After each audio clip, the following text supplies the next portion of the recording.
사랑으로 우리를 품으시고 인도하시는 참 좋으신 하나님 아버지, 오늘 이 하루도 하나님께서 우리에게 허락하여 주시니 감사합니다. 이 하루 우리의 삶을 주께서 친히 인도하시고 이끌어 주옵소서. 항상 우리의 시선이 이 세상을 향하지 않고 하나님을 향하는 이 하루가 되게 하여 주옵소서. 우리의 마음을 무너뜨리려고 하는 이 세상을 따라가지 말고 늘 주님이 우리를 지키시고 보호하고 계심을 늘 믿고 주님을 따라 주님과 동행하는 복된 이 하루가 되게 하여 주옵소서. 우리의 마음과 생각을 늘 주께서 지키시고 인도하여 주옵소서. 예수님의 이름으로 기도하였습니다. 아멘. 찬송가 406장, 구찬송가는 464장입니다. 찬송가 406장, 구찬송가는 464장입니다.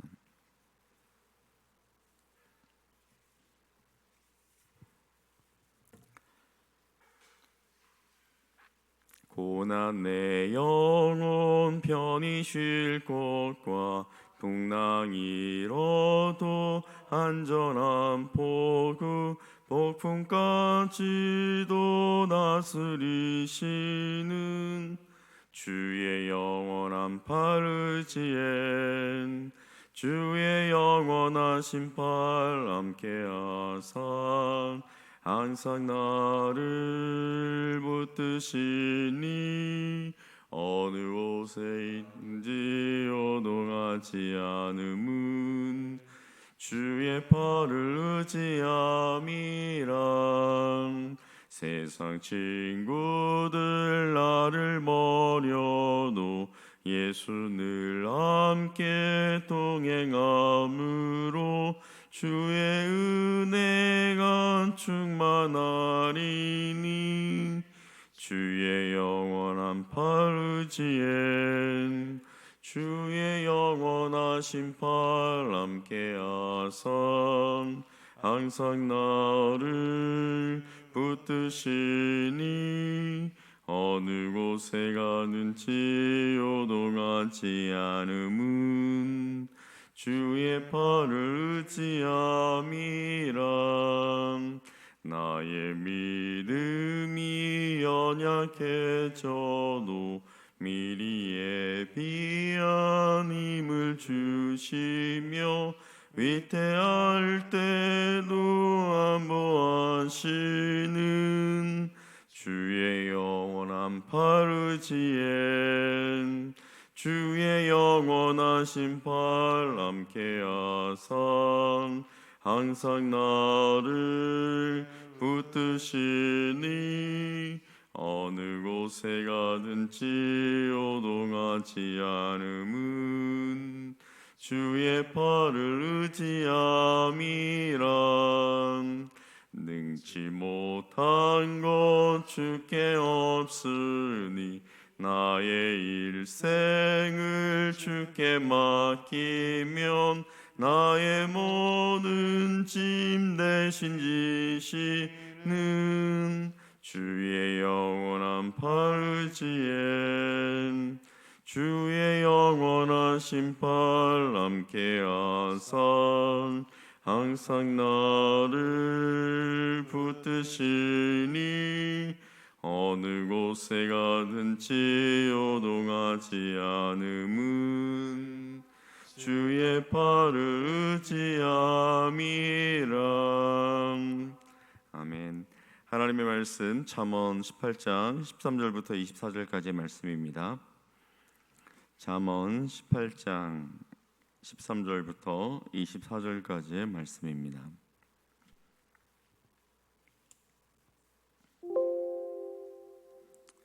우리 한 절씩 교도하도록 하겠습니다. 사연을 듣기 전에 대답하는 자는 미련하여 욕을 당하느니라. 사람의 심령은 그의 병을 능히 이기려니와 심령이 상하면 그것을 누가 일으키겠느냐. 명철한 자의 마음은 지식을 얻고 지혜로운 자의 귀는 지식을 구하느니라. 사람의 선물은 그의 길을 넓게 하며 또 존귀한 자 앞으로 그를 인도하느니라. 송사에서는 먼저 온 사람의 말이 바른 것 같으나 그의 상대자가 와서 밝히느니라. 제비 뽑는 것은 다툼을 그치게 하여 강한 자 사이에 해결하게 하느니라. 노엽게 한 형제와 화목하기가 견고한 성을 취하기보다 어려운즉 이러한 다툼은 산성문빗장 같으니라. 사람은 입에서 나오는 열매로 말미암아 배부르게 되나니 곧 그의 입술에서 나는 것으로 말미암아 만족하게 되느니라. 죽고 사는 것이 혀의 힘에 달렸나니 혀를 쓰기 좋아하는 자는 혀의 열매를 먹으리라. 아내를 얻는 자는 복을 얻고 여호와께 은총을 받는 자니라. 가난한 자는 간절한 말로 구하여도 부자는 엄한 말로 대답하느니라. 많은 친구를 얻는 자는 해를 당하게 되거니와 어떤 친구는 형제보다 친밀하니라. 아멘. 오늘 말씀을 보면 굉장히 여러 가지 주제에 대해서 우리에게 말하고 있는 것 같습니다. 그런데 오늘 처음에 이제 시작하는 말과 이제 중간에 나오는 말씀을 보게 되면 이제 듣는 것과 말하는 것이 굉장히 중요하다. 자, 그런데 이 부분에 대해서 핵심이 있는 게 무엇입니까? 바로 관계라는 것이죠. 관계. 그래서 항상 보면은 이제 우리가 관계가 이제 틀어지고 하는 그 부분을 보면 듣는 거를 잘못 들었다든지 아니면 말하는 것을 잘못 말했다든지 이런 것을 통해서 이제 관계가 틀어지는 것을 보게 되는데 오늘 핵심이 이제 관계가 있다라는 것을 생각을 하시고 오늘 말씀을 보시면 좀 더 쉽게 이해가 될 것 같아요. 오늘 13절에 보니까 뭐라고 말씀하고 있습니까? 사연을 듣기 전에 대답하는 자는 미련하여 욕을 당하느니라. 그러니까 누군가가 말을 이렇게 시작했을 때 끊지 말고 끝까지 경청을 해야 한다라는 것이죠. 그러니까 우리나라 말은 끝까지 들어봐야 안다라는 그런 우스갯소리도 있잖아요. 그리고 우리나라 사람들이 그 말하는 어법을 보면 보통 귀납적으로 이야기하지 않아요. 어떤 특별한 그 자기의 어떤 마음을 먼저 탁 이야기하고 나 기분 나쁜데 뭐 이렇게 하고 왜 그것에 대한 이야기를 서술하는 것이 아니라 이런저런 이야기를 쭉 한 다음에 결론을 나중에 이렇게 딱 내는 약간 좀 연역적인 그러한 방법을 취할 때가 있죠. 자, 그래서 귀납적이죠. 귀납적. 그러니까 이런저런 사건들을 쭉 이야기한 다음에 마지막에 이제 결론을 딱 이야기하는. 그러니까 연역적이기보다는 이제 귀납적으로 이제 우리 사람들의 그 말하는 모습들을 보게 되는데, 그러니까 끝까지 그 사람의 이야기를 듣지 않으면 내가 그 사람의 그 의중을 제대로 파악하지 못한 것도 있지만 말하는 사람이 굉장히 불쾌할 수 있다라는 거예요. 무시를 당했다라고 그렇게 생각할 수 있다라는 거예요. 그래서 14절에 보면 사람의 심령은 그의 병을 능히 이기려니와 심령이 상하면 그것을 누가 일으키겠느냐. 전혀 생뚱맞은 그 내용이 그 다음에 나오는 것처럼 보이는데 앞에 나오는 말씀과 이게 무관하지 않다라는 거예요. 그러니까 예를 들면은 사람이 마음이 다치면 마음이 상해 버리면 그러니까 이제 모든 것을 다 잃어버릴 수 있다라는 거죠. 그러니까 무엇을 이야기하고 있는 겁니까? 내가 누군가의 그 이야기를 대화를 하는 가운데 그 사람의 마음을 다치게 한다거나 상하게 해버리면은 그 관계가 확 틀어져 버린다라는 거죠. 그 사람이 굉장히 실족할 수 있게 된다라는 거죠. 그 다음에 보면 알 수 있죠. 15절에 또 비슷한 이야기를 하고 있습니다. 명철한 자의 마음은 지식을 얻고 지혜로운 자의 귀는 지식을 구하느니라. 그러니까 명철한 자는 그 마음에 중심을 둔다라는 거예요. 내가 이렇게 했을 때 상대방이 어떠한 생각을 가질까? 그 마음, 우리 자신의 마음도 신경을 쓰지만 상대편의 그 마음도 신경을 쓴다라는 거예요. 그러니까 지혜로운 자는 어떻게 합니까? 계속해서 지식을 들으려고 하고 이제 듣는 것에 대해서 경청하는 것에 대해서 지금 쭉 말씀하고 있는 것이죠. 듣는 것을 잘 해야 한다라는 것입니다. 자, 그 다음에 이제 뒤에 보면 16절부터 19절까지 나오는 말씀을 보게 되면 또 전혀 다른 이야기로 이렇게 접어드는 것 같이 보여요. 자, 16절에 보면 사람의 선물은 그 얘기를 넓게 하며 또 존귀한 자 앞으로 그를 인도하느니라. 이 말씀을 이렇게 딱 읽다 보면 언뜻 우리는 무슨 생각을 하게 되냐면 이게 무슨 뇌물에 대한 이야기일까? 왜냐하면 이제 17절에 보면 이제 송사에 대한 이야기들이 쭉 나오잖아요. 언뜻 생각하기에는 이게 뇌물을 쓰면은 송사에서도 이길 수 있다.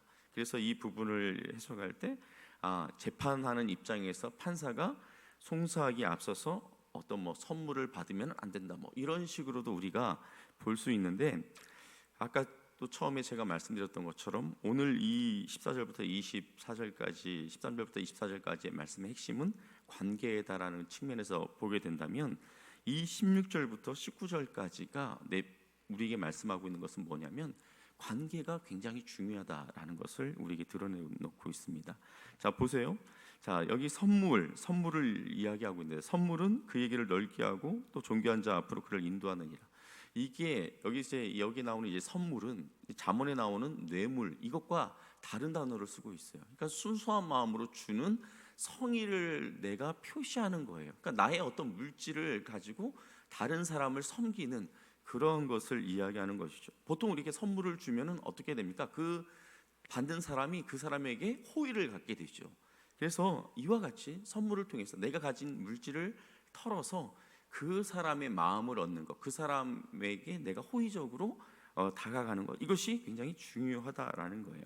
자, 그래서 17절에 보면은 뭐에 대해서 또 이야기하고 있습니까? 송사에서는 먼저 온 사람의 말이 바른 것 같으나 그의 상대자가 와서 밝히느니라.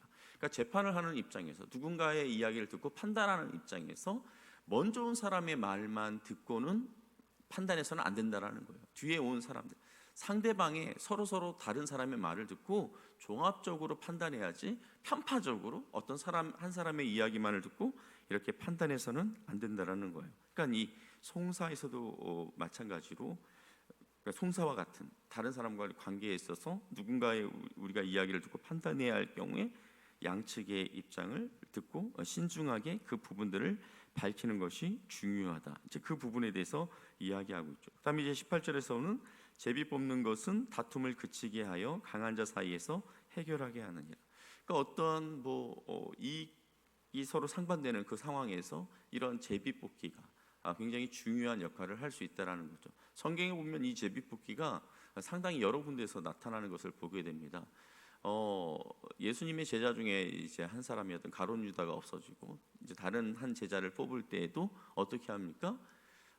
유스도라고 하는 그 요셉과 마띠아 사이에서 제자들이 제비를 뽑아서 제자를 세우는 것을 보게 되었고, 또 이스라엘 백성들이 가나안 땅을 정복해 가면서 그 족속들에게 땅을 분배하는 과정 속에서도 이 제비 뽑기가 굉장히 유용한 그런 방식으로 적용되는 것을 보게 됩니다.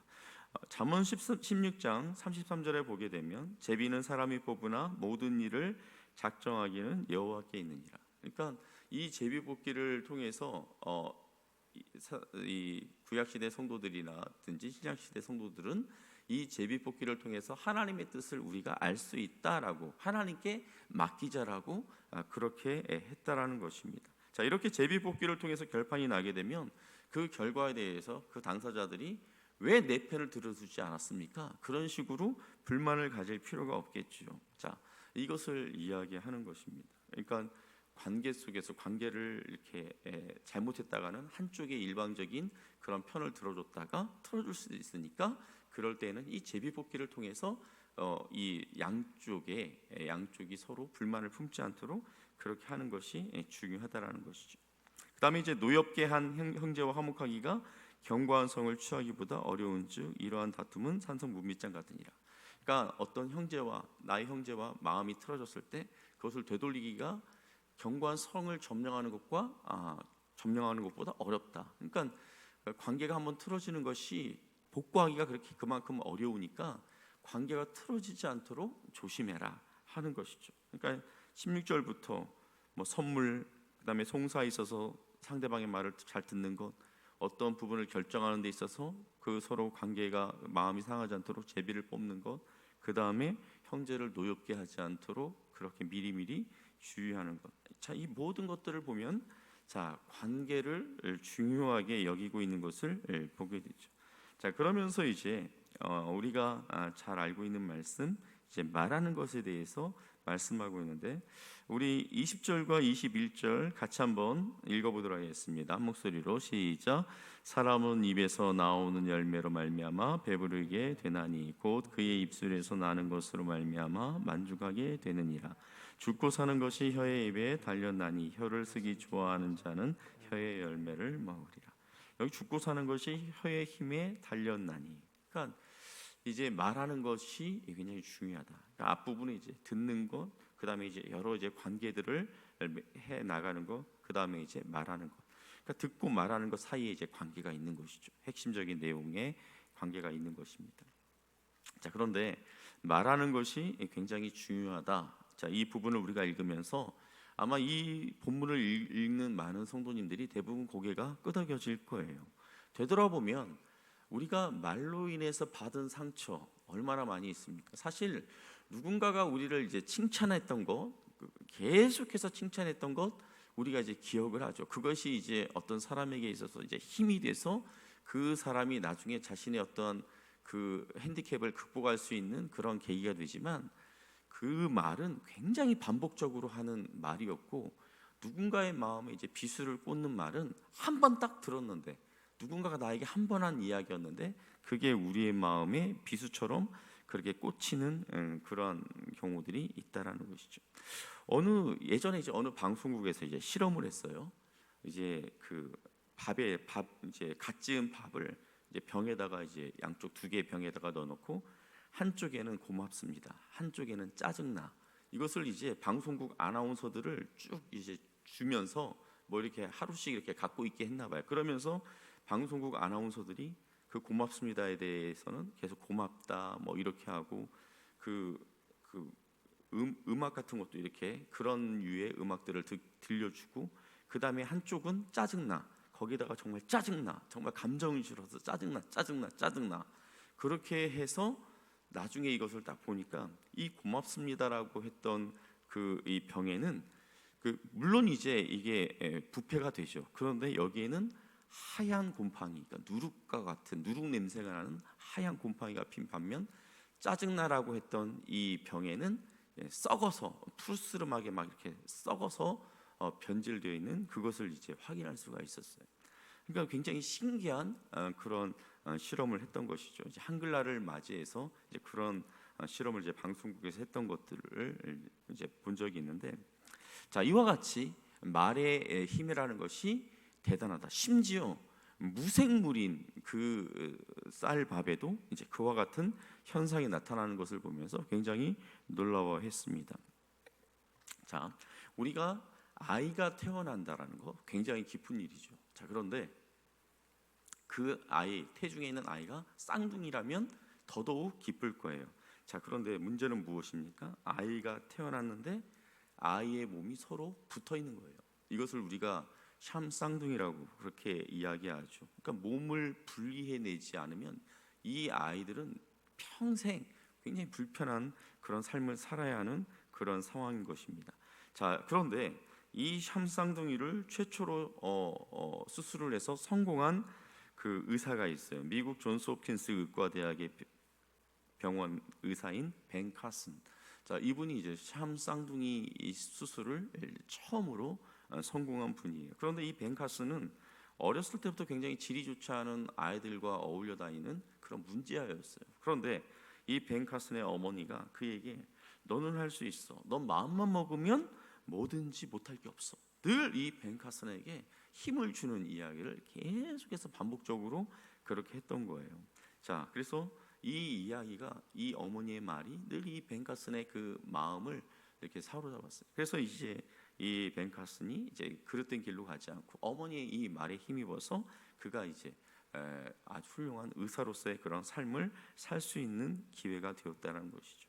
자, 보세요. 이와 같이 어머니가 한 이 칭찬의 말, 이 말도 굉장히 위력적이어서 한 아이를, 한 인격을 변화시킨다면, 하나님께서 우리에게 주신 그 말, 믿음의 말을 우리가 붙잡는다면, 그 믿음의 말로 나의 자녀를, 나의 남편을, 나의 직장 동료들을, 나의 이웃을 그렇게 축복하고 그들을 격려하게 된다면, 그래서 그들이 하나님의 말을 붙잡고 그렇게 살아갈 수 있다면 얼마나 그들의 인생 가운데 크고 놀라운 일들이 벌어질까요?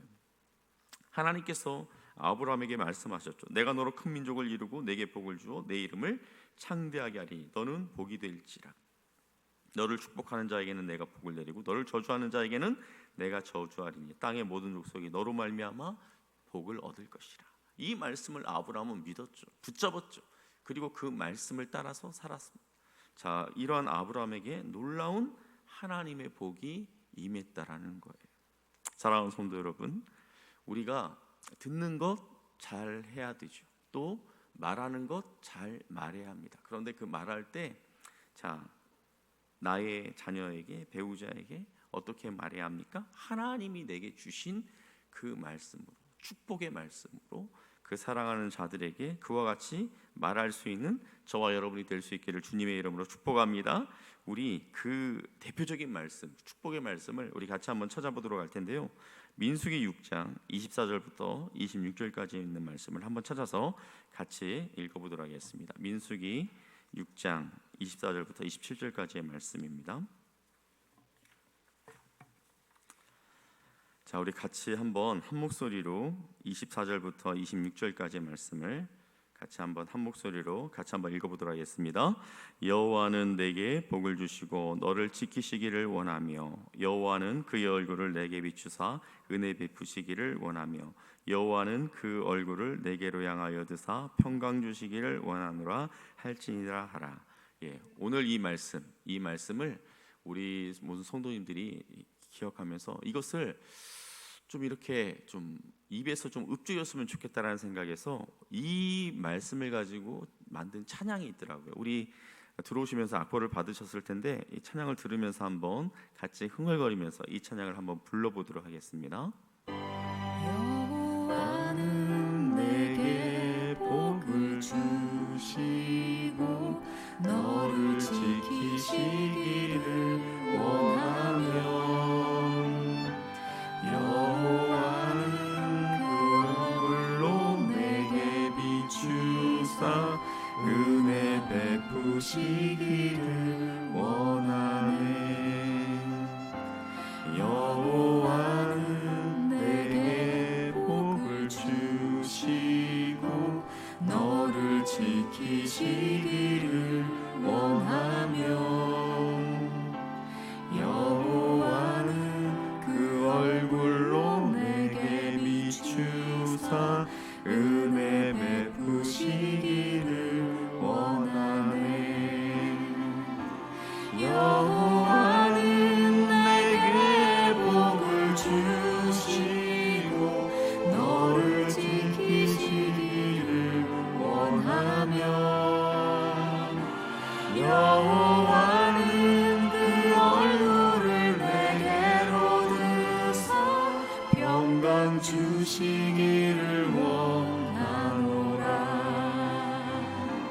여호와는 내게 복을 주시고 너를 지키시기를 원하며 여호와는 그 얼굴을 내게로 드사 평강 주시기를 원하노라. 예, 이 말씀, 이 찬양의 가사가 오늘 이 하루 동안 여러분 입가에 늘 맴돌 수 있기를 주님의 이름으로 축복합니다. 그리고 아까 우리가 읽지 않았던 27절 말씀 같이 한번 27절 민수기 6장 27절 말씀 같이 한번 읽어보도록 하겠습니다. 그들은 이같이 내 이름으로 이스라엘 자손에게 축복할지니 내가 그들에게 복을 주리라. 하나님께서 아론과 모세에게 이와 같이 이스라엘 백성들에게 축복하라. 그리고 그들로 하여금 서로 이렇게 축복하게 하라. 그럼 내가 그들에게 복을 주겠다. 그렇게 약속하셨습니다. 오늘 우리가 하나님께서 우리에게 주신 이 약속의 말씀을 붙잡고 우리 주변에 있는 나의 지체들, 나의 자녀들, 나의 배우자를 마음껏 축복하는 오늘 이 하루가 될 수 있기를 주님의 이름으로 축복합니다. 우리 시간같이 금요일 기도의 제목을 가지고 먼저 읽으면서 같이 기도하도록 하겠습니다. 우리가 우리에게 죄 지은 자를 사하여 준 것 같이 우리의 죄를 사하여 주옵소서. 죄를 고백하고 회개할 때마다 우리 죄를 용서해 주시는 은혜를 감사합니다. 우리가 받은 용서와 사랑의 깊이를 날마다 더 깊게 깨닫게 하시고 그 감격으로 인하여 우리도 이웃을 사랑하고 용서하게 하옵소서. 모든 나라와 민족을 긍휼히 여겨 주옵소서. 우리와 협력하는 김현정 선교사님, 방진호 선교사님, 베르메 선교사님에게 날마다 새 힘을 주옵소서. 선교사님들의 모든 사역 가운데 성령의 역사가 일어나게 하시고 생명의 열매를 맺게 하옵소서. 특별히 어려움 가운데 있는 미얀마 기억하사 속히 군부의 폭력이 멈춰지게 하시고 육체와 마음에 상처받은 모든 영혼들을 위로하여 주옵소서. 우리가 읽은 기도 제목을 가지고 기도하는데, 어제 제가 방준호 선교사님에게 카톡을 문자를 받았는데, 지금 이제 우간다도 이 코로나 확진자가 굉장히 많이 늘어나면서 대통령이 지금 셧다운을 계획하고 있다고 합니다. 그리고 함께 사역하고 있었던 그 선교사님 중에 또 한 분이 코로나로 인해서 이제 하나님의 부르심을 받는 이제 그런 일들이 있는 그런 상황 속에서 위에서 이제 기도해달라 이제 그렇게 요청이 왔는데요. 우리 이렇게 선교사님들 사역 가운데 또 저들의 그 안전, 저들의 가정을 하나님께서 안전하게 지켜주시도록 위해서 우리가 간절한 마음으로 기도하였으면 좋겠습니다.